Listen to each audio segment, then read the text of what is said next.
wanting to just touch base with you, and there's been a lot going on in the world lately, so just curious, how you're doing and how you're hanging in there, and self-care. What does that look like this time of the year, and with everything going on in the world? How are you taking care of yourself? Yeah, I don't even think I was focusing on that, because it was nice to be able to be with family over time. And I think, and through that, I was continually aware of appreciation, feeling fortunate of knowing there are a number of people who couldn't get together with family. Like, I know for you, since so a lot of your family aren't in the state, I didn't know if you were really able to get together with anybody. And so thinking about those sort of moments, and being grateful for that. So a lot of the time through the holidays, and I love Christmas. So that brings me a lot of joy, Christmas, and, getting to put up the tree with my dad. And we've had the same Christmas tree my whole life. And oh, wow. Yeah, we do. We actually got into a discussion as a family about kind of, artificial tree versus kind of the real tree, and that all of us prefer the artificial that we've had for my whole life, and that it works for us, and my parents growing up with real trees, and why they don't want that. And one of my mother's family members, their house burned down as a result of having a real tree. And so she was telling that story to sort of say, yeah, we don't need real trees. And I've helped family move real trees in, and then had to clean up the mess that results. And but just fun to be in that Christmas time, Christmas spirit, the traditions of it was just really always nice, and makes me aware of my age, but that's okay. It's in a nice way to see, like I said, the tree that's going strong after many years, and the ornaments that have been there and are still hanging on after so many years, and adding new ones to it has been fun. And then, of course, I got the gem of my Christmas gifts, my baby Yoda, and so that makes for a fun experience. So it was really a good several couple weeks, and going through that Christmas season, and watching some of the various Christmas movies. I love that, watching It's a Wonderful Life and Miracle on 34th Street and some of that. And then family, people are into some of the Hallmark movies, so that I'm not, and then I'm like, oh, do I want to watch these? But hey, they're all happy. So. And, we need that sometimes. I'm definitely in the Hallmark cheesy holiday movie, because sometimes I need that break from reality where I know they're going to end up together, they'll save the town, all of that will happen. And yeah, I love it. And you can only get it limited time. I think that's also what adds to the intrigue. From like Thanksgiving to New Year, there's it's holiday Hallmark movie season. So yeah, love it. Yeah. How were your holidays? Yeah. Thanks for asking. It was good. We did make the journey to Ohio very nervously but safely, and drove, and that was an experience, right? It's COVID, so going into the gas station, which I love road trips because that's when I allow myself to just, any snack I want, whatchamacallit bar and a Pepsi, sure, why not? You're on a road trip, right? So I really love being able to stop and eat junk food on road trips. But I noticed anxiety, which I don't typically run anxious, but like getting the mask, and, I have a daughter, so getting like the seat covers. I bought these disposable seat covers to put down for her when she uses the potty, and her mask. And so running into something that used to be really fun, I was like, I'm not even looking at snacks. I'm just going in. We're going to do this, and get out. But once we got to Ohio, and it snowed on Christmas, we had a white Christmas, which, I mean, you loved it. Nostalgia. Talk about loving it. It snowed enough for us to make snow people and have a snowball fight. So it was really nice. I think how difficult the semester had been, and just, so many changes. It was nice to be back in the family home. We haven't kept the same tree forever and ever, but the tree that we used to have has been passed down to me and my family. So we had that tree here my parents opted for a smaller tree. But it was just nice. It was nice to be around, folks, and just, there's always the storytelling, right? You know, with Black people, we have the oral tradition. And so, stories come out about, remember that time when, or I remember Christmas when we were 8, and all of those things. So it was just really a nice time. I was curious as you were sharing about like ornaments. Do y'all have any traditions? Because we have an ornament tradition that I wanted to share, but was just curious from you all, do y'all have traditions like that you were able to engage in? Yeah, we have, well, we just have things that have traditionally been there really for my whole life. And so I can't remember, I don't know if my grandmother made them or someone, I don't know who made them. And my mother, if she was to listen to this, might smack me for not knowing who this is. She might be like, how do you not know this? But yeah, I don't know who made them, but we've had forever stockings with kind of each person's sort of name on it, the mom, dad kind of stockings, and we had them for my grandparents and that kind of thing. So we've been putting those up. So we have sort of the things, I don't even know if I always think of them as traditions as much as they just show up all the time. The same stockings are there, and they've been there my entire life. And then there's ornaments of like some of the like Looney Tunes characters that we've just had forever, and some of them are in worse shape than others, but they're going strong. Or I know I joke and say, where's the Spider-Man comic book that's sort of like a little book in an ornament form of like Spider-Man? So we have that. I've had that pretty much my whole life. So we have definitely some ornaments and other things for Christmas that are there every year, really. It would almost be, I probably would only notice if they weren't there in some ways some of the time, because they're just sort of always there. So I think that those are some of the traditions, because some other traditions have changed because of, time passing, people passing away. That's changed traditions, because traditions that were more strong were things about like my grandparents, my mother's parents who were in North Carolina, would come to New York. So that was one of the few times a year they might come to New York, or we would come to North Carolina. Or there was a big tradition of we would host Christmas Day for the family. Christmas Eve was at my grandmother and my aunt's house, where it would usually be a really big party. And that's where you would see the even larger family. The family don't see that often. And my dad's family could really party. People knew how to like close it down. So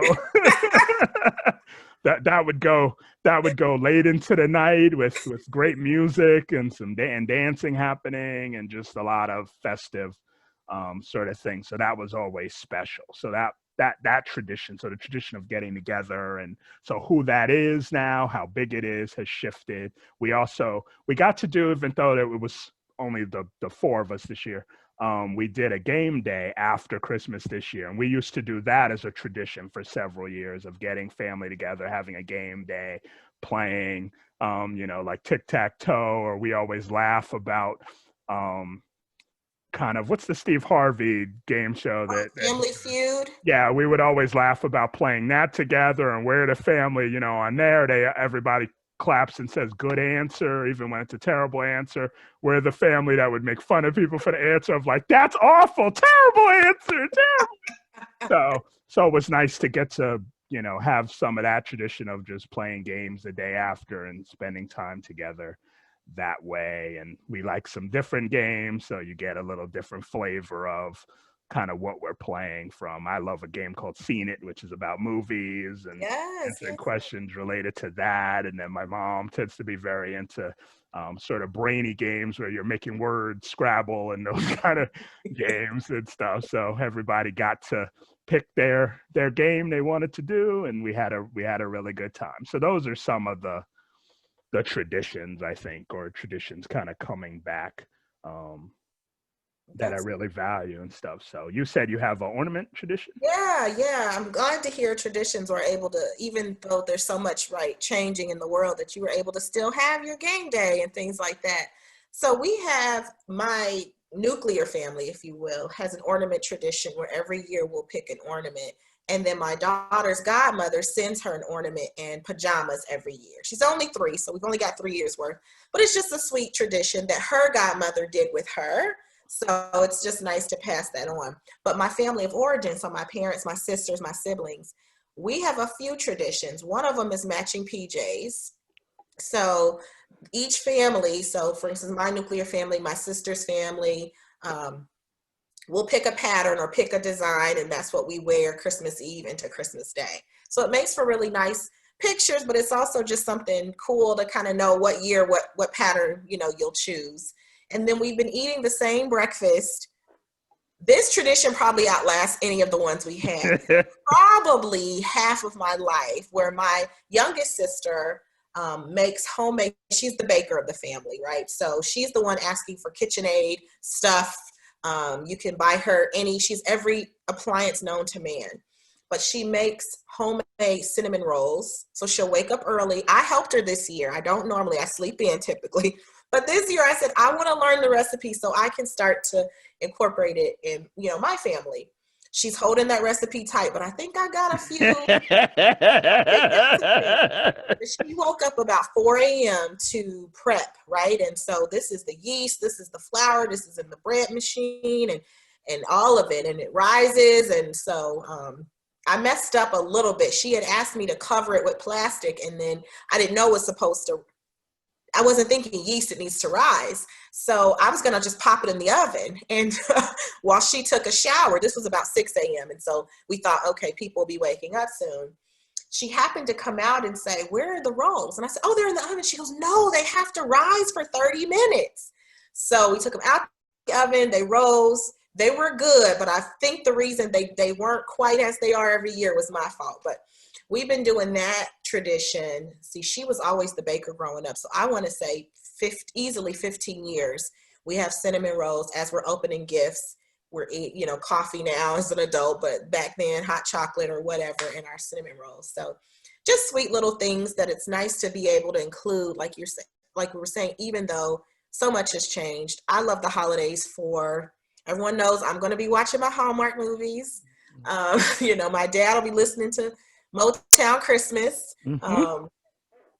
So there's some really nice ways that I was glad to be able to be back in that. And it made me feel like nostalgic for the past. Yeah, that's the power of it, to just kind of connect you back to those memories, to, at least for me, to what it means to be together, to those really wonderful times. And so really, appreciate those markers, like you say, of those consistent traditions, and or even just getting into that flow of watching the different movies consistently, or some of those kind of things is really, a lot of fun. And I think at the end of 2020, and there was a lot of just challenges to 2020 for sure. And so for me, with watching Christmas movies and just the time of it and being together, it raises my spirits and puts me in that positive frame. That was really good to be able to do, and have a little bit of a recharge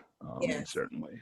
I thought of you when it snowed, because you lived in Ohio, so you know how it can be. And I realized I'm a North Carolinian now. It was pretty while it was falling, and then I was like, okay, I'm done with this, because I actually have to go out and maneuver in this now. Now I'm driving around and I'm like, but I will say Ohio does a really excellent job of salting, of, the major roads were clear as day. It was really the neighborhood roads that were pretty bad. But I was thinking about, my partner's from New York. And so I was thinking about how New York snow and cold is just different. You wouldn't think it'd be colder in Ohio, or that it feels different, but there's a difference, right? In the way that snow falls in New York versus in Ohio. Having lived those places, can you attest to the difference? Okay.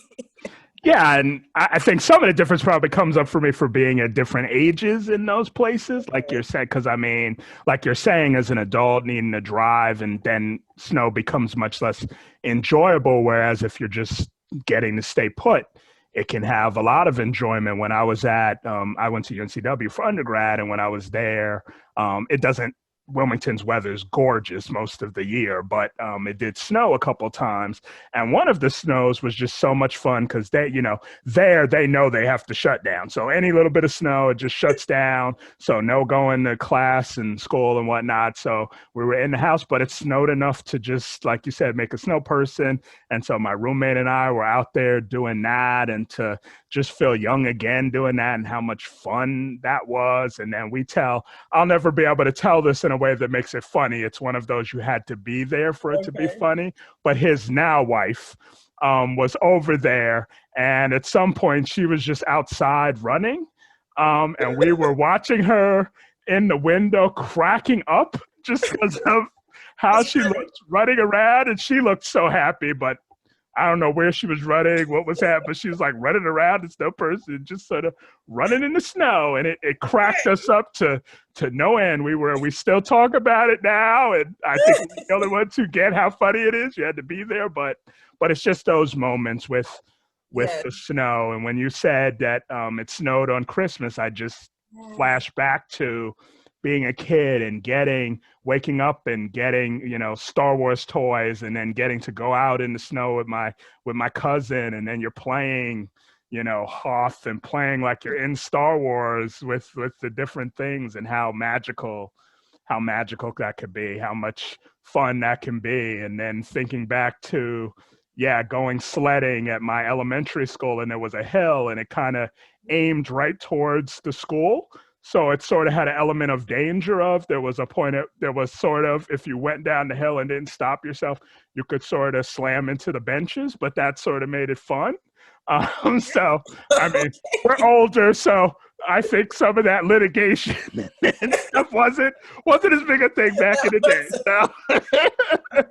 So there was that danger, but snow was really great and stuff. So it's a very interesting thing. But Ohio weather to New York weather was very different. I maybe have shared with you before, the thing living in Ohio. I just found Ohio to be grayer in the winter was some of the difference as well with the snow. Whereas I remember New York, maybe it snowed and then you still have like a sunny sky with the snow there. So that creates a different color thing, different feel.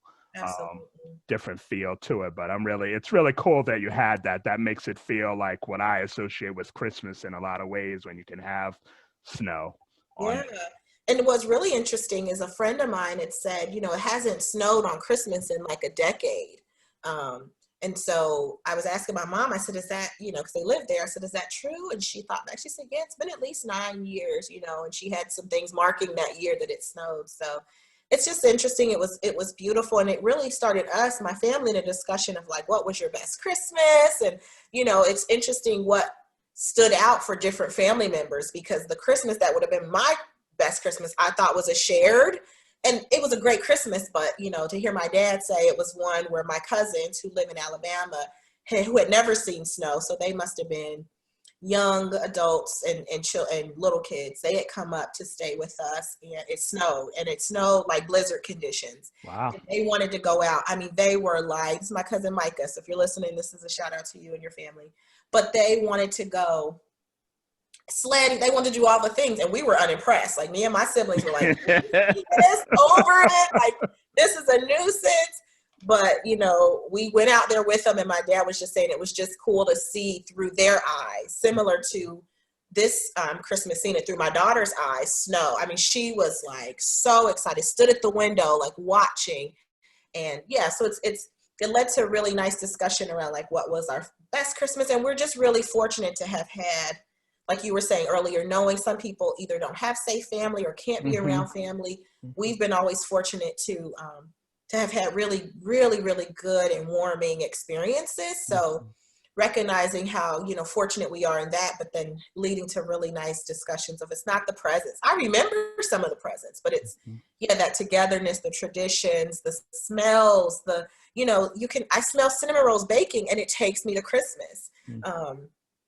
I smell pine. I think about the tree, those kind of things. So it was a really, really nice trip, and it really restored me, to be honest. And I'm hoping that as we move into this new semester in 2021, that lots of folks had a chance to just really be recharged. That's what it did for me, for sure. Yeah, I'm glad you got recharged. I'm feeling some of that, but really glad you got recharged. Yeah, I'm so tempted to ask you. I almost want to know the current state of like snow outfits, like what your daughter had on. Growing up, I don't know if you had this, but we had the snowsuit you put on where you couldn't move. So it was sort of like once you're in it, Starfish, you're like, and please, mom, get me out of this. I can't get out of they this. still have those. And so my very astute older sister, Nicole, she must have been watching the forecast because the day we got there, so we drove in on December the 20th.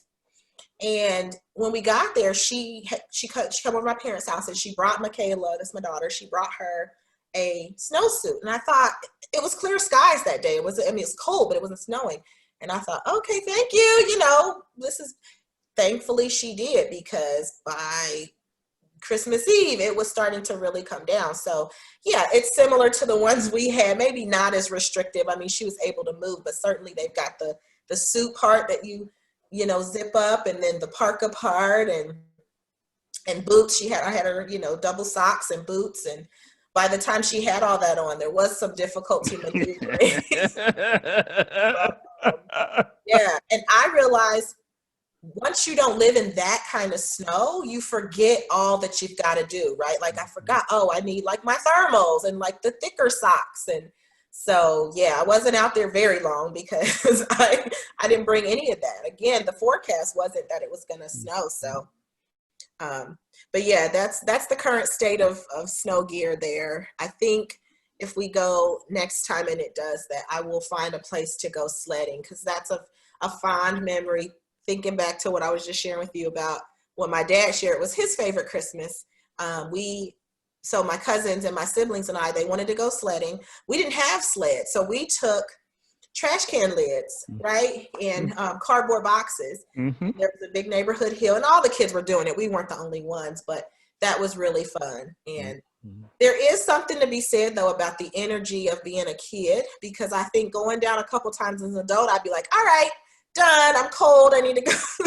But as a kid, you could stay out there all day and not get tired. So, and you can resist injury easier. I sense a hospital would be in my future if I did some of that now. Now, your family has, and I'm hoping not sharing too much, but a tradition typically of travel around the holidays. Is that correct? So, COVID has obviously changed that, but what are some cool places you all have been maybe in the past when you were able to travel a little bit for Christmas? Yeah, we did. We had that had come up in the last few years, kind of to try to travel because of my obsession with that.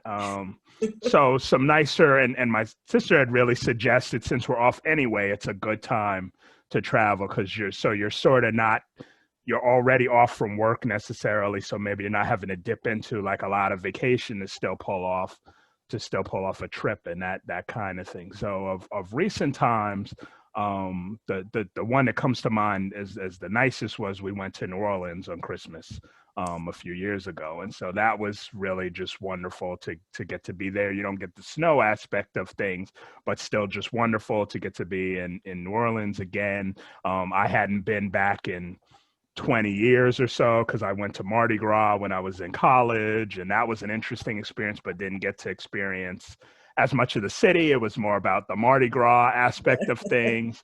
So it was just really cool to go back and almost feel like I'm visiting for the first time in certain ways because of the kind of things we're doing. And then I know we had a disappointment this year, even more so for you, because I don't know if you've been or when you would have, when that was, but I know we had a conference there and that got canceled because of COVID, and I was looking forward to that. But part of what I was looking forward to was just the food there is just incredible. And we had a list, right? Yes, we had such great food at Christmas when we went that year. And so that was just really, really special. And as I've gotten older, not that it's always nice to get gifts and what that represents of people thinking about you and kind of expressing love to get you a gift, especially one that fits you in some way, like Baby Yoda. But yeah, I in some ways didn't miss certain gifts in that year because to have the gift of traveling, which is a passion, and to be with people I really love, it was sort of like, I don't need anything else beyond this. This is sort of like a fantasy in some ways, or the gift I'd most want. And so that made it a really special year, and really, really beautiful to get to experience that. So that was a lot of fun. So hope we'll see with other years for doing that, and see what happens. Maybe I'll need to challenge myself. I never think to go to cold places, to go ski or whatever. I never think of that. So maybe at some point that'll come up in the future. So. Yeah.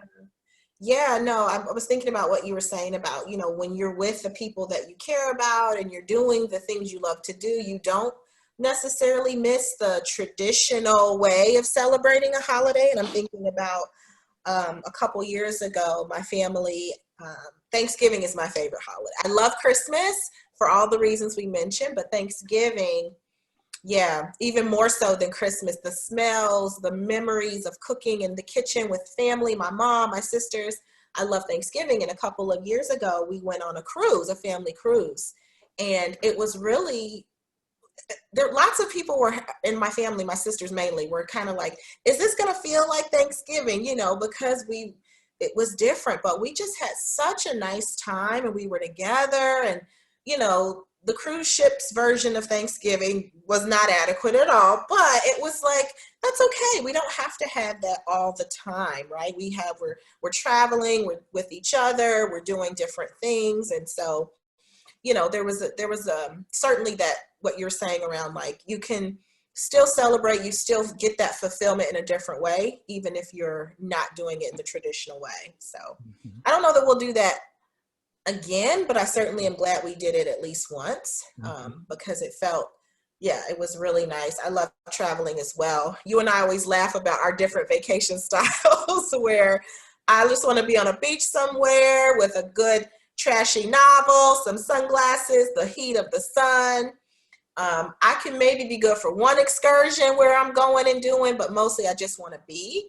And so that was really nice in that vacation to have some moments of just being able to, dip in the ocean and those kinds of things. So that's, in my experience, that's what makes a cruise really great for a family or a group of friends or whoever, is that it allows people to be together and be apart at the same time, of that you can be super active, especially in the day. If you're that person, take all the excursions they offer, and then you can come back and in the evening be together. And then the other people who want to just chill out can do that too. And so I find that a cruise vacation can be great because it can offer the people who have different styles all of that. Because if I'm planning it, which is usually what's happening, then we're doing go. We have to see all the things, because the world is a big place, and we got to check all of this off so we can get to the next one. Yes, you so remind me of my oldest sister. She's in the military, and I think part of that, it's just who she is. It's separate from her identity, but I think also time is like a big thing. So she will, example, same of cruise vacation, while I'm on the beach relaxing, toddler playing in the sand, waves, she's done Segway tour, then a ruins tour, then an authentic food tour. I mean, all of these different things. And so, there are certainly, like you said, there's something for everyone. And I love that, because then at the end, we came together every night for dinner and to kind of catch up on each other's day. But if you wanted to be, you can be as active or as passive as you want. And I agree, it's a nice way to kind of do both. So as we look into 2021, I'm really looking forward to, I'm trying to put this I'm hopeful that there'll be, because we've been in this pandemic for a while now, because we've adjusted in a lot of ways, I'm hopeful that as things start to get a little bit better, there's vaccinations on the horizon, they're here, and we're starting to get that, and things will start to open up, maybe late summer, fall. I'm just hopeful that, things will start to, in some way, there's some things we shouldn't go back to, but I'm hopeful that we'll start to resume what we know to be normal. And just curious as you look into the future, because I wasn't able to, last semester, I couldn't look too far ahead. It was like cope with what's happening now. But now I'm feeling like I can start to look ahead, and I'm starting to get hopeful about what might be coming. Are you feeling similar, different? What are you feeling about this semester? That's a good question. I think I've tried to stay much more in the moment, not get too far ahead because of not knowing what's happening. I did start to, well, I always have in my imagination about 5 trips planned anyway. But I think I'd started to plan for the summer Okay. and a trip. And so I'm trying to hold on to that excitement while also be ready for that to need to shift because who knows about kind of where we'll still be with if hopefully vaccinations happen, but trying to go across borders and things, who knows? So trying to, because I remember how excited it felt when I started to plan and think more about the idea of this trip. And this tells you so much about me and all of this that I'm thinking about a summer trip, like 10 months ahead of time, getting excited and going into the minutia of it. But yeah, so trying to hold that while stay flexible and think maybe that won't happen. And so if it doesn't, what could be some other ideas, but just nice to think about that and kind of connect to that excitement, that excitement going forward. So I've thought about that piece of things. In a lot of ways, though, you're catching me on an interesting day because it's a lot of fun to be here with you and seeing you. And we're talking about kind of these wonderful memories and what the holidays meant to us and being with family. And so there was so much of that's wonderful about that. And then I'm juxtaposing that with the start of 2021 and what we saw yesterday, in particular at the Capitol, and kind of thinking about that. So as you asked me about the future, there's that element of that, of just wondering about, the anxiety that seeing a scene like that holds for me and how I react to that. And it was a representation of some of the anxiety and worries I've had over the last, especially 4 years, because that wasn't sort of a surprise given things that built up to that. And I don't Yes. know what that means for our students and what we're likely to see, but it's another example of something that can happen that can make it hard to feel safe in the world. Yes.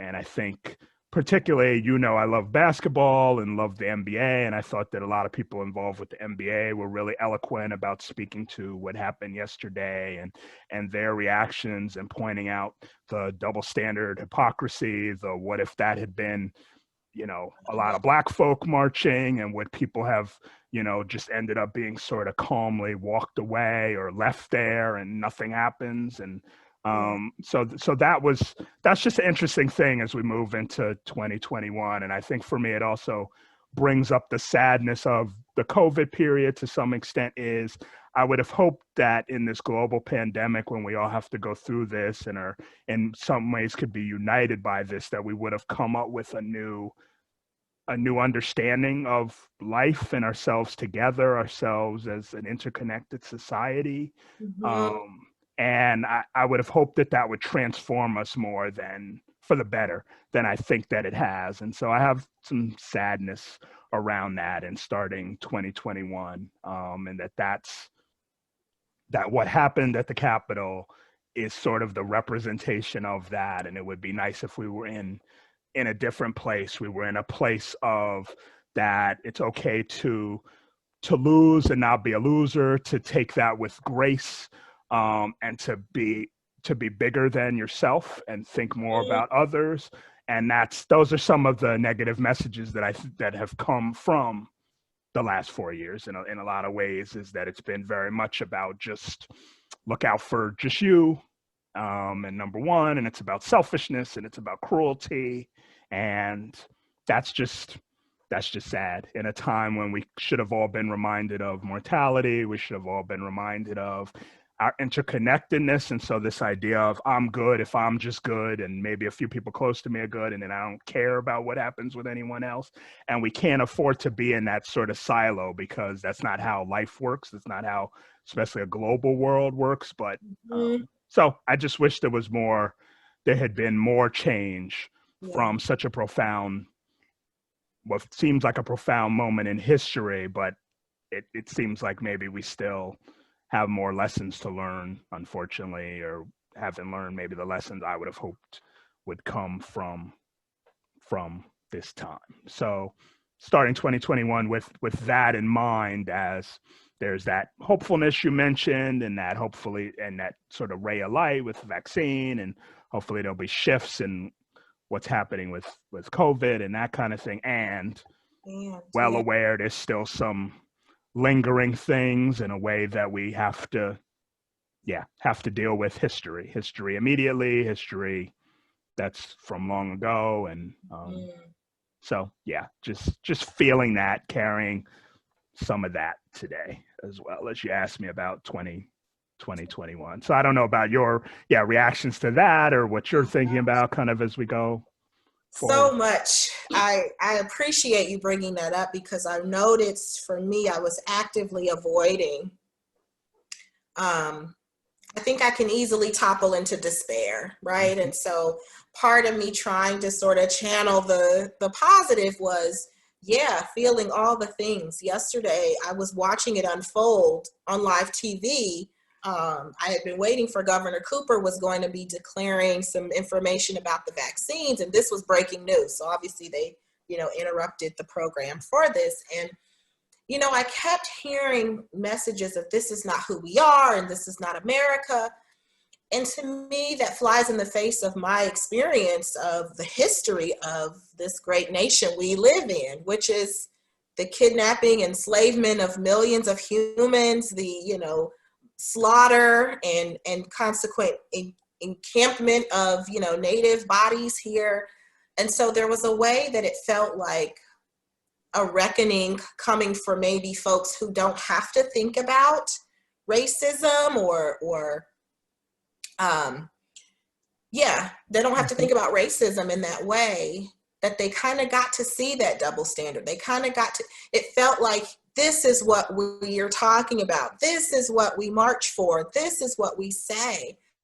And yet, and still, Anthony, I've had to just unplug from the news, because part of it is, then you'll have people saying and rationalizing, well, there's bad people on both sides. And what I saw flies in the face of peaceful protest from last summer and even into the fall, where there was tear gas and rubber bullets. And I'm not saying any of that's right, but it's a stark difference in how yesterday's rioters, protesters, agitators, whatever words you want to use, were treated versus how brown and black bodies are treated in this nation. And so, I have a lot of feelings about that. It's been hard today. I was so grateful we had already pre-planned this, because it had really been hard for me to focus today. Luckily, I had a lot of meetings this morning, and then we had this.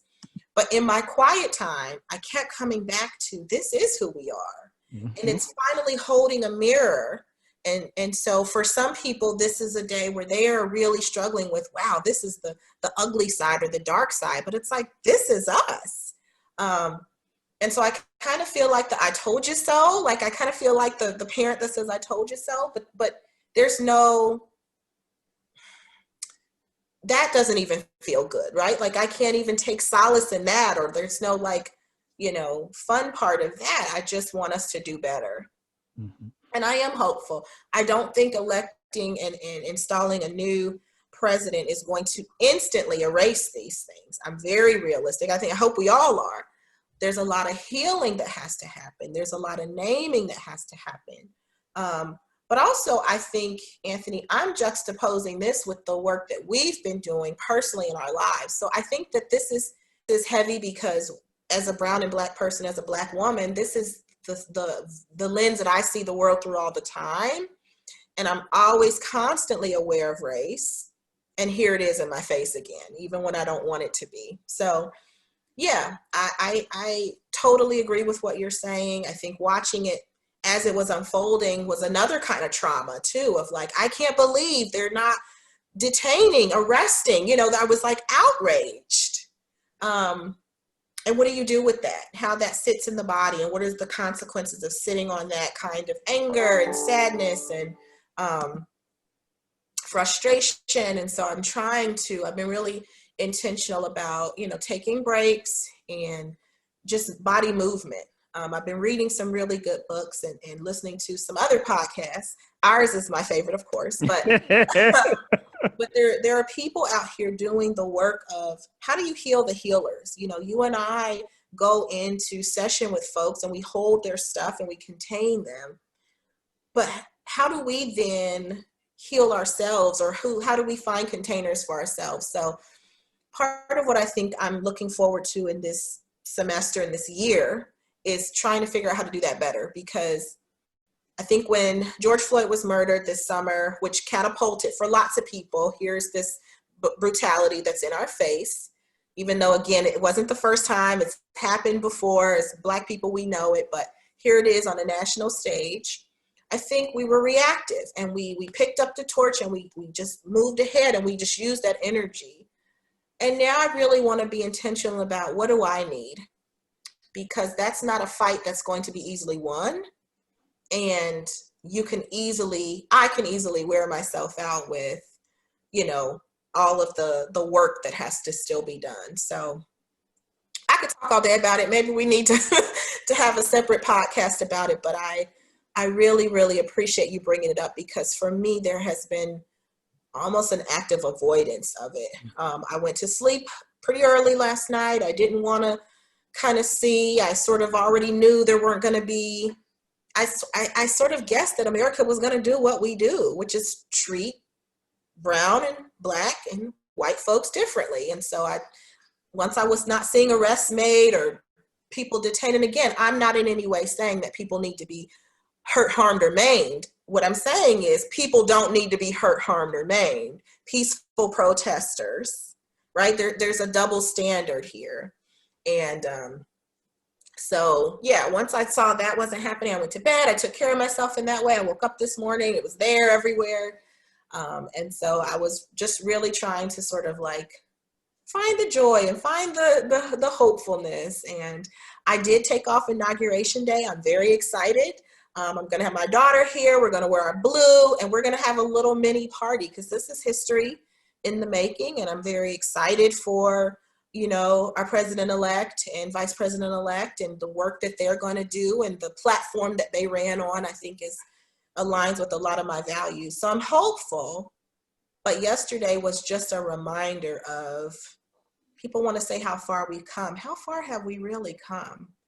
Yeah, I couldn't agree with you more with what you said about that idea of this isn't who we are, but it's that weird thing of what's the saying, someone could tell you who they are all day long, but watch how they actually act, watch how they actually behave, they'll show you who they are. And yeah. So it becomes, when you keep having these instances, these horrible things, after a while it becomes a little unsophisticated and a bit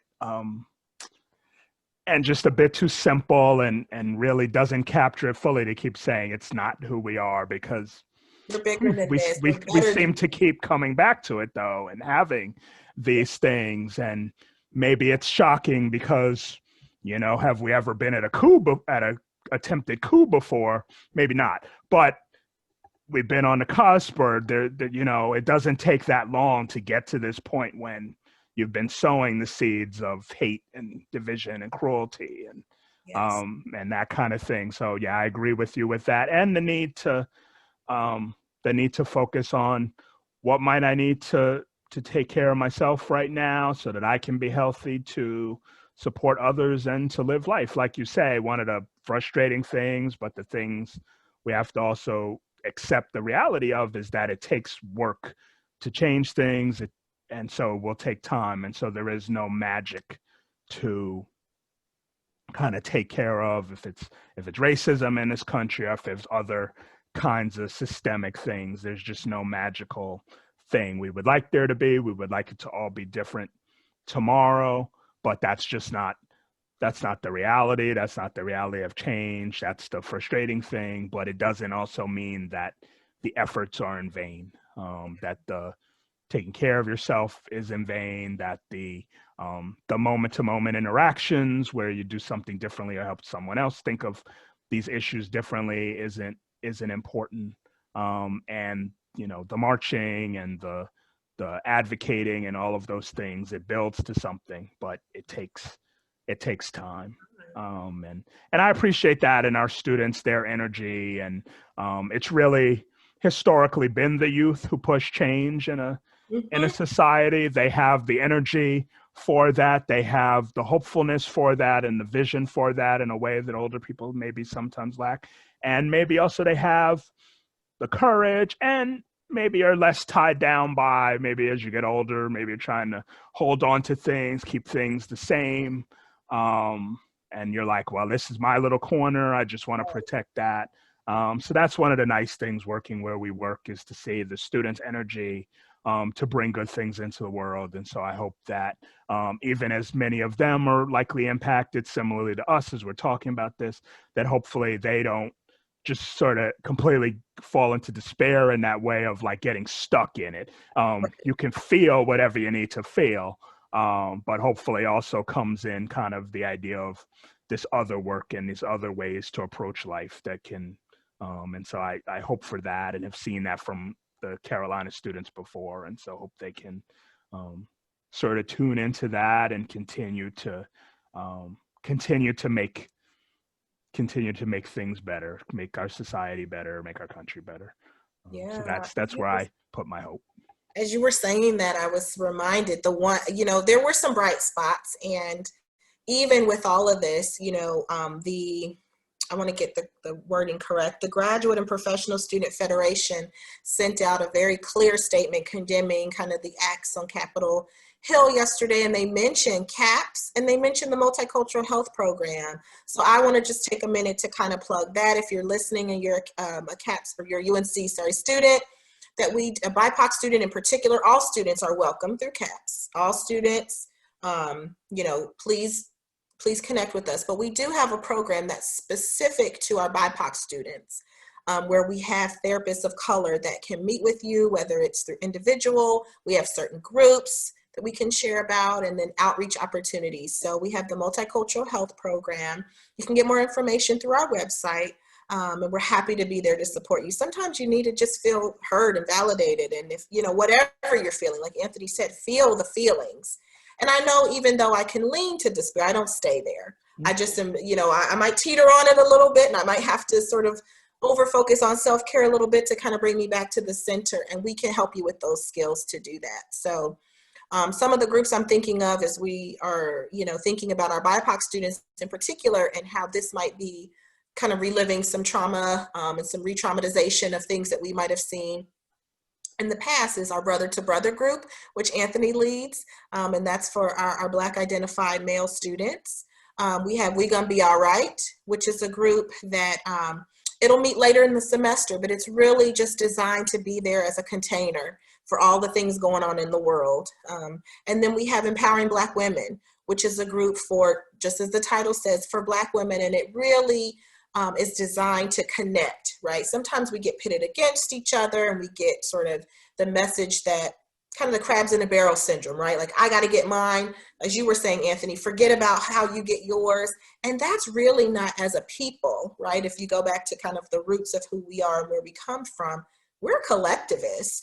And so it really is trying to tie in some of those cultural values of how can I empower someone else? And when I do that, that actually empowers me, right? When I'm helpful, or I validate someone, or I gently challenge them to maybe think about things in a different way, that I really get a lot from that as well. So those are just a couple of groups, a few groups off the top of my head that we have. Please visit our groups page. We have we have groups for everyone, no matter who you are, what you present with, there's a group for you. And I think we are intentional about that, because we want to be inclusive. We live those values of no matter what you look like, who you are, who you identify as, you're going to find a CAPS group for you. So please, if you're listening to this, check out our group's website. It's an amazing way for you to connect with others who are going through similar things, and especially during a pandemic where you're not able to maybe physically be around people.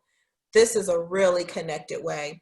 Anthony and I both ran groups and can tell you, as a matter of fact, I loved running group virtually, and I wasn't sure I would, but there was still a really nice way we were able to connect even on Zoom.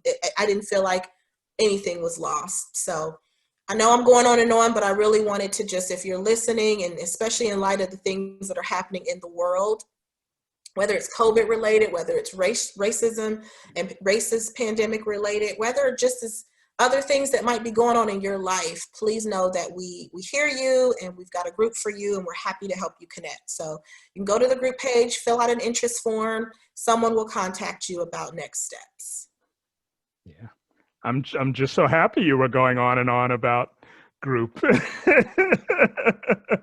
think it's important for students to know that we're here, we got them, we can help contain whatever they might be feeling or going through.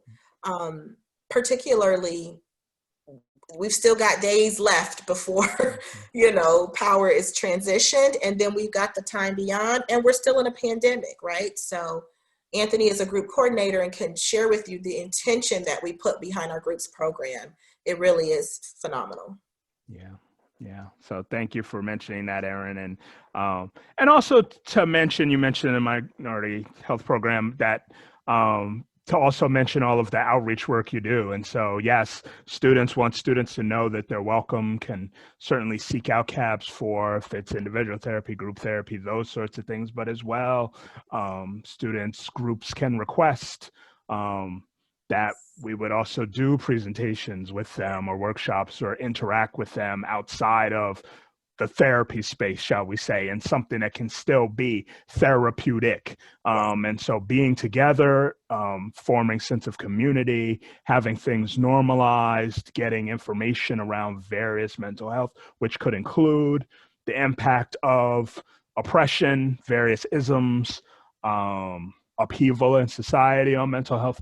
Those are things that the Minority Health Program or other places within CAPS can respond to as well. And so would want students to know about that, as well as the outreach that we do, and that the specific program you mentioned and that you're connected to and one of the coordinators of can do and has been doing in time as well. So a lot of ways to get connected to the offerings of CAPS that can be helpful for students. And we want that, and our purpose, our mission is to help students succeed, to help students grow. And so there's a lot of ways to connect to CAPS and to benefit from what CAPS has to offer. So I'm glad that you mentioned that. Yeah. And this has been so nice to talk with you, Anthony. And not saying we have to wrap up here, but I'm just feeling really appreciative for this space. It's something that we took on as a passion project, and we did as many as we could when we knew we had a little bit of time, and then we haven't seen each other in this format for a while, but it feels just like I'm in your office and we're having these conversations. So I just appreciate the vision for this, and we're happy always to hear that y'all are listening. People have been reaching out telling us that you're listening and you're enjoying the content. So thank you so much for listening. If there are specific topics that you would like to hear our thoughts or opinions on, let us know. Remember, this is not a substitute for therapy, but we are happy to talk about themes, or kind of in general, we can talk about some topics. So feel free to reach out through the website on the Feeling Seen. There's a link on our website to Feeling Seen podcast, and we're happy to try to fold those in as the semester goes on. Yeah, very cool. Were there other things you hoped we'd touch on today? And I was just happy to see you and wanted to hear how the holidays were. I think as we get more into the semester, we'll probably have some other guest speakers. I know I've been kind of tapping on colleagues to see who we might interview next, because I think we all learn when we get to hear about other people's passions. So this has really been, I feel really full and really fulfilled by this. Yeah, I'm glad we really had this. Like we were saying, we hadn't really had, much time, and it was sort of like seeing each other on the screen in interviews, but not really getting to talk. So yeah, it was nice to catch up. This reminds me again of what's hard in the pandemic. There's a lot of this that's worked for me from a working standpoint in a way I wouldn't have thought.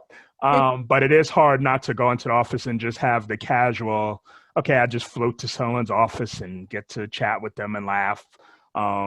That stuff has to be so intentional and scheduled. And I like scheduling, but but still it's so I'm glad we had this on the docket, like you said, and stuff. And it was really, yeah, it was fun how we started to reminisce and have those memories, and yeah, and whatnot was really nice. Well, let's end on a lighter note too. You know, I'm looking at Baby Yoda and I'm wondering, is this one of the best gifts you've ever received? And can you share with us, if not, what was a really good gift that was thoughtful? Anyone who knows you knows why this gift is perfect for you, but I'm just curious if you feel like that rates in the top gifts that you've received. Oh, that's a great question. When I remember the gifts I received and when I got them, and I almost want to say, if I'm honest, no, because if I think about the age and level of excitement relative to the gift, I'm not sure any gifts I get as an adult, even though I very much love this gift. I don't know that any gifts are quite as good as being the kid waiting for, did I get the Transformer? Did I get the Star Wars thing that I wanted? But I did especially love getting this gift. And I was my family can have a thing of people try to keep the gift they think will have the greatest impact till the end. And so I'm sitting there like, did really no one get me this? Gotcha. And then here it is. So, and then actually, weirdly, you were asking about traditions. One of the funnier moments from this year was actually, there's a tradition of my mother gives me candy corn on Christmas usually. And so I had finished it would usually be in the stocking gifts. We start with those and then move on to gifts under the tree. Okay. And so I had finished with my stocking and I hadn't gotten any candy corn. And I sort of looked around, and now I'm not necessarily proud of this, but I think I gave a little mini tantrum of like, where is the candy corn? And why am I not receiving this? And then it was there, and it wasn't where I thought it would be. Okay. And it eventually showed up, but it was sort of amusing to watch my reaction to the point of, traditions and how much it can mean to us, of what it means to get that gift from my mom. And it was a thing of, why is this not happening? Where is this? I had to bring it back together a little bit. I sort of fell apart for a moment. So yeah. Now she knows how to psych you out. So now you've given your tails, and all she has to do is leave it out, and then here comes the drama, and then she can say, actually, I was just messing with you. Here it is. And she would do that. So we will not be telling her to listen to this podcast episode. We don't want to arm with that sort of information. But you asked about like the idea of the gift and which one makes the most impact. And I'm not sure if I could pull out a specific one, but I will say in a general theme, I mean, it's nice to get gifts, nice to have that appreciation. It's also I love giving gifts, and part of what I love in that is figuring out not what maybe was on someone's list or they mentioned, but knowing them enough to pick out the right thing. And so I think those are the gifts I especially appreciate, is the one that I didn't say or wasn't on a list, and it could be super small, but it just tells you this person has been paying attention to me, or this person sees me in some way. And I think that's what's powerful, and what we get to do professionally is to provide that in various spaces of what it means for people to be seen. And that's why we call this podcast Feeling Seen. And so I think that's the best, in many ways, the best gifts is those unexpected ones, the ones that say, I wasn't anticipating getting this, and maybe it's something that really costs $2, but it's not about the cost. It's, wow, you knew I liked that. You knew this would mean something to me and thought about that, and you were thinking about me when you did this. And so that's what has the most impact. I agree. I was thinking about that for myself, even as I asked you, and I thought, I got really nice gifts, but I think when a gift lands, a gift you purchase someone else lands, and they have that moment of like, wow, like you thought of me. And so for me, my daughter is really into PJ Masks, right? I mean, I don't know how much you know about this. I just learned about it recently, but the band of nighttime superheroes. They're regular kids during the day that turn into superheroes at night, and they save the day. And she's really into superheroes now, and we encourage it. And so I saw on Amazon a superhero kit where it was a cape, a mask, and you could decorate the mask, and an armband. And it was a last minute, like, oh, I'll get this. It wasn't the big things that she was really excited. But the way that gift landed, the way she didn't want to take her cape off, the way she got to be a superhero with the gear now was like, okay, Ma, I nailed, right? Like I nailed that gift. So I agree with you. It's about thoughtfulness and what will work. And it's not always what's on a list. Those are nice too, but it's paying attention to the little things, which we're probably, because we're therapists, we probably do a little bit, maybe, I won't say better, but we're more in tune to that than maybe others are. But I agree. And when I receive gifts that are similar, that are just like, oh, that was really thoughtful. You remember when I said I wanted, this particular nail color or something like that. So yeah, I agree. It's those moments that I think really, really last. And so I'll leave you with the image of a little 3-year-old on Christmas morning. It's snowing. She's got her superhero cape and mask and wristband, and she's just superheroing it up. And it was a really, really good experience. Wow. For our first podcast of 2021, that is a beautiful image to leave on. Yeah. Let us know if you watch PJ Masks. Apparently they've been here for a while, but it's a cute band of superheroes, and they're non-violent, but they kind of can come in and fix the messes up. So super, super cute. Yeah, we thank you all so much for listening. Again, we want to know you're listening. Please, let us know that you're listening and what content you want to hear. And we hope you have a very prosperous 2021.